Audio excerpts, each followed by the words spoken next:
Nikon, you make great cameras, but please make the following. I think Nikon has the best mirrorless cameras, and I'm not saying that because I've sunk a lot of money into the system. No, that's actually exactly why I'm saying it. But I do think that the Z8 is the best mirrorless camera on the market. You know, nothing can touch it. And with the new Z6 Mark III and the ZF, they're also great options. You know, for 3K, you can have a full frame mirrorless camera that does raw 6K video. Nothing can compete with that. Sony bros, it's so over. Let's start the easiest win for the Z system. Nikon, for the love of God, make an F to Z adapter with a focus motor to drive the old screwdriver lenses. There are so many great and classic Nikon AF lenses that just don't have autofocus on the Z mount because there is no adapter to drive the AF system, which is driven by this little spinny screwdriver boy on the F mount. And this moves the AF system in the lens instead of having a motor in the lens like the AFS version of these. And yes, the F mount is complex. I actually did a full video on it. So if Nikon made an updated FTZ adapter with the screwdriver AF system, it would unlock a lot of great lenses, a lot of which don't have any modern versions. And having the ability to use these lenses with the amazing AF on the Z8 would be awesome. Having these lenses hampered by an adapter limitation is so frustrating. Now, I know that this screwdriver autofocus system is not as precise as the modern systems, and there is quite a lot of slop in the focusing system, but that is to be expected when using old lenses. And it's a lot less slop than when using manual focus. Take this 16mm fisheye lens. As far as I know, there is no AFS version of this lens. There is like an 8 to 15 zoom fisheye, but that's not a lovely prime lens like this. There are also odd lenses like the 180mm f 2.8 prime, which is an amazing lens. Now I know I could just get a 70-200 and use that instead, but I really like the rendering of this 180mm. It just looks really nice, while, I don't know, the zoom is a bit flattish to me. How these lens optics project a 3D scene onto a 2D plane is very different because of the different optical formulas. And of course the last main lens I want on the Z with autofocus is the 200mm f4 macro. The greatest macro lens ever to exist. It has no modern version that I know of, and the reason that this lens is so good is because of the incredible working distance of 50 centimeters at 1:1, which puts the front end of the lens at about 25 centimeters from the subject, which for bugs and flowers is so useful because you don't cast a shadow on them. Also, the long distance lets you get close to bugs without them getting spooked and like jumping out of frame and destroying your shot. Basically, this is the ultimate insect photography macro lens. And having the Z8 autofocus with IBIS on a macro like this, oof, it's only so excited I can get. The small AF primes from like the 20mm up are also great lenses. Yes, they're not as sharp or as fast as the modern versions, but they're smaller, cheaper, and surprisingly good. I actually used them on the D8500, which is a 45 megapixel camera where they perform just fine. And on the 24 megapixel cameras, they would be more than enough.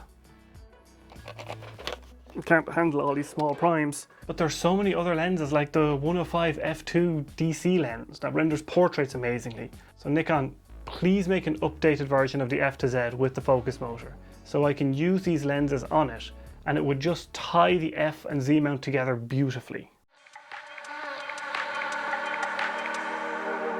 Now let's venture into a less likely option. An FTZ adapter with an AI tab and AIS lens support so we can have wide open metering and manual focusing on AI lenses. So currently on the FTZ, AI lenses have no aperture control. Turning the aperture ring on the lens just stops it down. But if we had an FTZ with an AI coupling lever, then we could have the lens focus wide open and stop down for shooting like all the F-mount cameras used to do. The adapter would also need an AIS pin to tell if the lens has AIS support to enable P and S modes wide open like the F4 does, and you'd have a fallback for AI lenses in those modes when they don't support it. I talked a lot about this in my different types of Nikon lens video. you should probably check it out. Lastly, on this adapter, I would add one of those little OLED screens you see on the S lenses to the adapter and have a few buttons on it to set the focal length and minimum aperture on the adapter so that the EXIF data will be correct. What I mean is that it would look something like this, where on the screen it would tell you if you've got an AI, AIS or pre-AI lens on. You could then set the focal length on the adapter and the minimum aperture, and then you could shoot away and it would work with full compatibility. Now, and if Nikon made these adapters, it would allow every f-mount lens from 1959 all the way up to the very latest ones to be fully working on the Z system, and it would just join the past and present together beautifully.